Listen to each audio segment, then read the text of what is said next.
오늘은 10월부터 달라지는 4가지 소식을 준비했습니다. 다시 부활하는 제도도 있고 생활 속에서 직접 체감할 수 있는 변화들도 있는데요. 어떤 건 반가운 소식이지만 또 어떤 건 조금 아쉬운 소식이 될 수도 있습니다. 중요한 건 여러분이 미리 알고 계셔야 불필요하게 손해보는 일이 없다는 거죠. 그리고 마지막 내용은 특히 많은 분들이 꼭 알아두셔야 할 부분이라 끝까지 함께 해주시면 좋겠습니다. 그럼 지금부터 시작해 보겠습니다. 첫 번째는 결국 TV 수신료가 다시 부활한다는 소식입니다. 기억하시는 분들 많을 텐데요. 불과 몇 달 전까지만 해도 무려 30년 만에 전기요금 고지서에서 수신료가 분리 징수된다고 해서 많은 사람들이 환영했었죠. 이제는 안 본다 하시는 분들에게는 작은 승리처럼 느껴졌을 겁니다. 그런데 이 기쁨이 오래가지 않았습니다. 얼마 지나지 않아 방송법 개정안이 조용히 통과되면서 10월부터 다시 전기요금의 수신료가 합쳐서 청구되도록 바뀌게 된 겁니다. 이제부터는 아파트든 단독주택이든 상관없이 매달 2,500원이 자동으로 청구됩니다. 금액만 보면 크지 않아 보일 수 있지만 1년으로 따지면 3만 원이 훌쩍 넘어갑니다. 무엇보다도 문제는 공영방송을 보지 않더라도 TV 수상기를 가지고 있다는 이유만으로 무조건 내야 한다는 점입니다. 그래서 많은 분들이 여전히 불만을 표시하고 있는 상황이죠. 특히 조심하셔야 할 부분이 있습니다. TV를 아예 보지 않거나 아예 집에 TV가 없는 분들도 그냥 넘어가면 자동으로 요금이 빠져나갈 수 있다는 겁니다. 이런 경우에는 반드시 확인 후 해지 신청을 하셔야 불필요한 지출을 막을 수 있습니다. 방법은 간단합니다. 한국전력 고객센터 123번, KBS 고객센터 1588-1801번으로 연락하면 되고 아파트 거주자라면 관리사무소에 문의해서 신청서를 작성하면 됩니다. 절차는 조금 번거로울 수 있지만 아무 이유 없이 매달 돈이 빠져나가는 걸 막으려면 꼭 챙겨야 할 부분입니다. 또 하나, 일부 가정에서는 IPTV나 케이블 등 별도 방송 서비스를 이미 결제하고 있는데 여기에 다시 공영방송 수신료까지 더해져서 이중으로 내고 있는 경우도 많다고 합니다. 결국 이번 변화는 전 국민에게 똑같이 적용되는 제도이기 때문에 본인이 해당되는지 또 해지가 필요한 상황인지 반드시 확인해 두시는 게 좋습니다. 결국 작은 금액이라도 모르는 사이에 꾸준히 나가는 돈이 가장 아까운 법이잖아요. 이번 10월부터 시행되는 TV 수신료 통합 징수 꼭 기억해 두셨으면 합니다. 두 번째는 드디어 오토바이에 전면 번호판이 도입된다는 소식입니다. 사실 이 문제는 오래전부터 꾸준히 지적되어 왔습니다. 교통 질서를 어지럽히는 일부 이륜차 운전 때문에 시민들은 물론이고 같은 도로를 이용하는 다른 운전자들까지도 큰 불편을 겪어왔죠.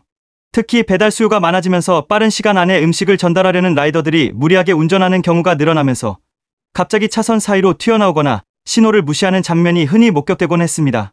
이런 행동은 소비자 입장에서는 음식이 빨리 도착하는 장점이 될 수 있겠지만 도로 위에서는 사고 위험을 크게 높이는 원인이 되었습니다. 실제로 배달 오토바이 관련 교통사고 건수도 꾸준히 증가 추세였고요. 그래서 정부가 결국 움직였습니다. 오는 10월부터 영업용 이륜차를 중심으로 전면 번호판 부착 제도가 시범 운영됩니다. 기존에는 오토바이 번호판이 뒤쪽에만 있었는데 그것도 크기가 작다 보니 식별이 매우 어려웠습니다. 단속 카메라에 찍혀도 번호판이 잘 보이지 않아 단속이 쉽지 않았죠. 이 문제를 해결하기 위해 앞으로는 앞쪽에도 번호판을 붙이도록 한 겁니다. 다만 이번에 도입되는 건 금속 번호판이 아니라 스티커 형태라는 점이 특징입니다. 왜냐하면 금속 번호판을 앞에 달 경우 사고 시 파편이 튀어 보행자나 운전자에게 2차 피해를 줄 수 있다는 안전상의 이유 때문입니다. 스티커 번호판은 총 4가지 디자인 중 하나를 선택할 수 있고 이번 1년간은 시범 운영이기 때문에 자발적으로 신청한 운전자에 한해서 부착됩니다. 굳이 위험을 감수하면서까지 누가 신청할까 하는 의문이 들 수도 있지만 정부는 참여를 유도하기 위해 혜택도 준비했습니다. 예를 들어 엔진오일 무상 교체권, 전기 이륜차 무상 점검, 모바일 쿠폰 등이 제공되죠. 단속을 피하기는 더 어려워지지만 그만큼 혜택이 있다는 점에서 참여를 독려하는 모습입니다. 이 시범 운영이 끝난 뒤에는 효과를 검토해서 모든 이륜차로 확대할지 여부를 결정하게 됩니다. 더 나아가 내년 3월부터는 모든 이륜차의 번호판 크기 자체가 지금보다 커지고 가독성도 개선될 예정입니다. 현재 번호판과 새 번호판을 비교해보면 새 번호판은 확실히 큼직하고 번호 식별이 훨씬 쉬워진 걸 알 수 있습니다. 여기에 더해 정부는 단속 강화를 위해 후방 단속 카메라를 확대 설치할 계획이고 장기적으로는 RFID 칩을 번호판에 심는 방안까지 검토 중이라고 합니다. RFID 방식은 쉽게 말해 전자신호로 차량을 식별하는 기술인데요. 만약 이를 도입하면 횡단보도나 도로 시설물에 설치된 장치가 자동으로 신호를 감지해 누가 운행 중인지 즉시 확인할 수 있게 됩니다. 단순히 눈에 보이는 번호판을 읽는 수준을 넘어 전자적으로 운행 기록과 위치까지 추적할 수 있는 시스템이 되는 거죠.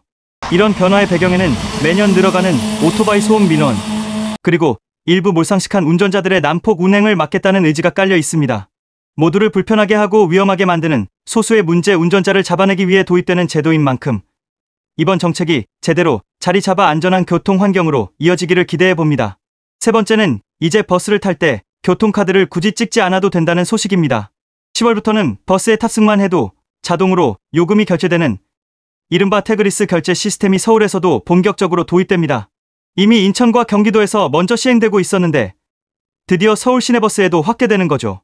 쉽게 말해 고속도로 하이패스처럼 별도의 태그 동작 없이 자동으로 결제되는 방식이라고 생각하시면 됩니다. 사용 방법도 어렵지 않습니다. 먼저 휴대폰에 태그리스페이 앱을 설치한 뒤 본인의 선불카드나 후불카드를 등록하거나 잔액을 충전하면 됩니다. 그 다음 앱 상단에 보이는 태그리스 기능을 켜두고 블루투스도 반드시 활성화해야 합니다. 왜냐하면 버스 내부에는 총 5개의 블루투스 장치가 설치되어 있는데 이 장치가 탑승자의 휴대폰과 신호를 주고받으면서 자동으로 요금을 결제하기 때문입니다. 여기에 더해 주목할 만한 점은 서울에서 먼저 36개 노선, 약 580대의 버스에서 시범 운영이 시작된다는 겁니다. 이처럼 구체적인 범위가 정해져 있기 때문에 우선은 일부 노선에서 경험할 수 있고 점차 확대될 예정이라고 합니다. 또 하나 편리한 기능이 있는데요. 바로 앱 하차벨 기능입니다.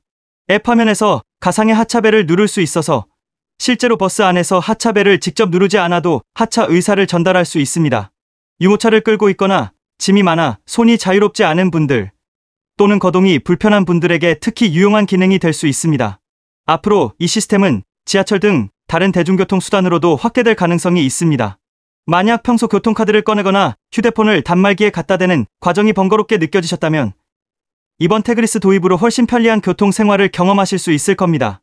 네 번째는 정말 많은 분들이 관심을 가져주셨으면 하는 부분입니다. 바로 그루밍 범죄에 대한 처벌 범위가 바뀌는 건데요. 여기서 말하는 그루밍은 단순히 치장한다는 의미가 아니라 미성년자에게 접근해 정서적 유대감을 형성한 뒤 성적으로 착취하는 행위를 뜻합니다. 예를 들어 처음에는 비밀 친구처럼 다가가 고민을 들어주고 밥을 사주거나 선물을 주면서 신뢰를 쌓습니다. 하지만 결국에는 그 친밀감을 이용해 성적 요구를 하거나 협박과 같은 방식으로 피해자를 올가매는 거죠. 그동안 법적으로는 이런 행위가 온라인에서 이뤄질 경우에만 처벌이 가능했습니다. 카톡이나 메신저 같은 플랫폼을 통한 접근은 처벌 근거가 있었지만 오프라인에서 직접 이뤄지는 경우에는 마땅한 법적 장치가 없었던 겁니다. 바로 이 허점 때문에 많은 아동 청소년들이 위험에 노출돼 있었습니다.